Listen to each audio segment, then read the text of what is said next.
Saludos y bienvenidos una vez más a mi canal. En esta oportunidad voy a responder por enésima vez a Lidia Díaz porque ha estado insistiendo en que explique un poco más el asunto de la ampliación del reinfo y por ende la formalización minera. ¿Y por qué hago hincapié en este asunto?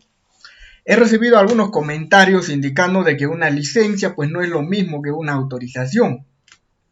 Y esto pasa naturalmente cuando las autoridades, es decir, los fiscales, las direcciones regionales de energía y minas, la policía y cualquier ente o cualquier autoridad que pues va a hacer alguna intervención a los sujetos o a las personas que están realizando actividades mineras, ya sea en explotación, en transporte o en beneficio. ¿Y qué pasa? Algunos dicen, pues eso no es una licencia, es solo una autorización, por lo tanto te restringe ciertos parámetros. Es cierto, pero no tienen la razón las autoridades en algunos aspectos. ¿Por qué? Porque una autorización del tipo del Registro Nacional de la Declaración de Compromisos o el REINFO en sí, y mantengo mi posición en esto, es una licencia. ¿Y por qué es una licencia? Porque esa autorización lo está dando una entidad pública, un servidor público. Por lo tanto, sí consiste ya o es una licencia en sí. Ahora bien, obviamente, si no fuera así, iría en contra de la Ley General de Minería. ¿Por qué? Porque la Ley General de Minería indica para iniciar la operación se requiere la licencia y los permisos necesarios. ¿Cuáles? Principalmente dos. La licencia ambiental, la licencia operacional y ahora mismo la licencia social. ¿Cómo se dan estas licencias? Bajo resoluciones. Resolución de aprobación de la declaración de impacto ambiental, resolución de autorización de inicio de operaciones o el convenio o contrato para la licencia social con las comunidades o con el dueño de los terrenos superficiales. Por lo tanto, si bien es cierto, esta declaración de compromiso y este reinfo pues no están con una resolución explícitamente dada por las DREMS, sino simplemente inició con un decreto legislativo.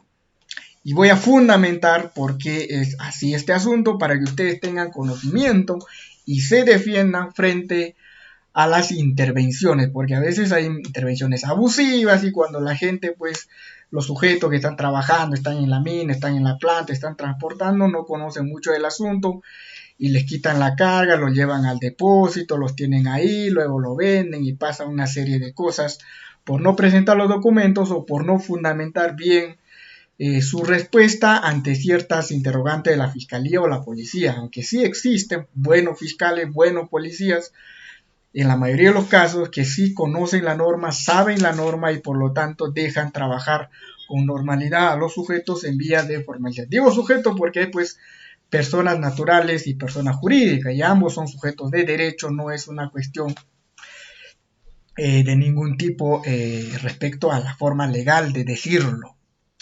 Ahora bien, voy a fundamentar mis dichos en los documentos, porque yo soy un tipo técnico, el aspecto legal, el aspecto más fundamental, más reacio de la legalidad, se lo dejo a los doctores en ese asunto.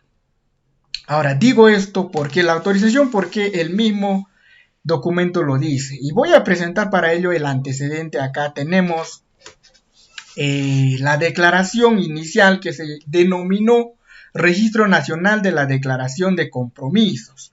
En la parte inicial estaban los datos generales, donde se indicaba pues el lugar, la región, la fecha que se declaró, e incluso acá aparecía pues esto, claro, aparecía porque ahora ya no hay esto con fecha vigente, es decir, fecha de la fecha que se declaraba, o sea, la fecha de recepción, aquí había una fecha, y había una fecha de vencimiento. Acá del 2012 al 2014 le daban 2 años de plazo para que esta persona logre formalizar esa actividad que estaba declarando en ese momento. Y luego ponían los datos del declarante, los datos del representante legal, que en la mayoría de los casos era la misma persona. Ahora viene este punto 4 en el cual sustento mis dichos. En el punto 4, la autorización de inicio de actividades de explotación, exploración o beneficio.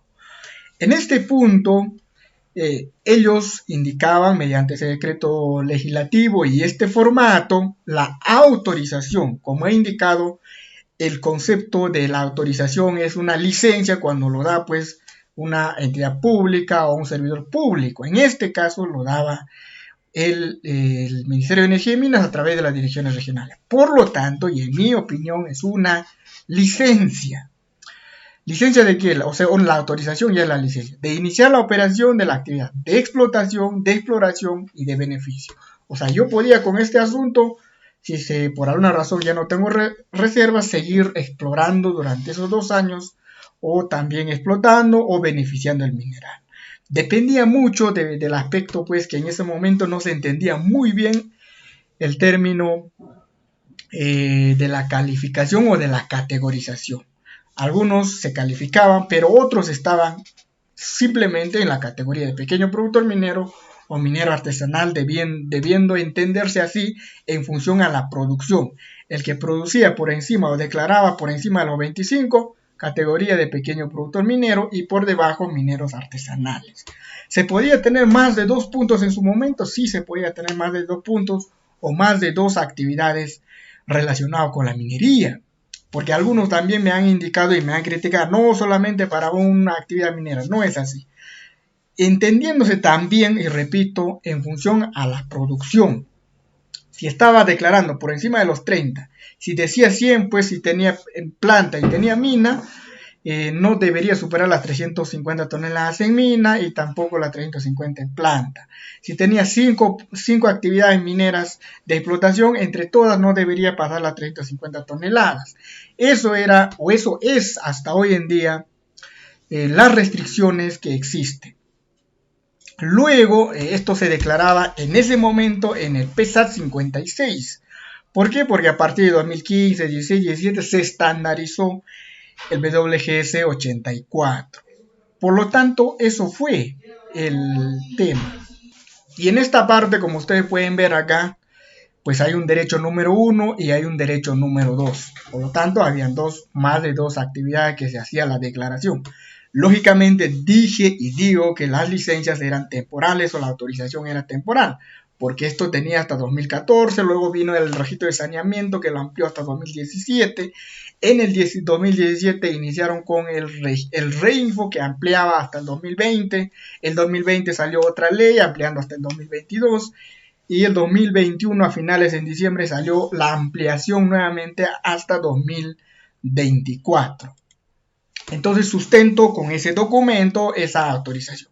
Lógicamente ya en el Reinfo no lo dice, no está establecido que eso es una autorización para inicio de explotación, nada. Solo simplemente indica datos de la actividad número 1, la actividad número 2 y punto. Se pone la coordenada ya en el UTM PESA 5, en el WGS 84, las cantidades de actividades mineras te salen ya en el formato. Eso es toda la historia y esto es cómo se sustenta de manera técnica con el documento el tema de la autorización o la licencia temporal de operación de una actividad minera para sujetos en vía de formalización.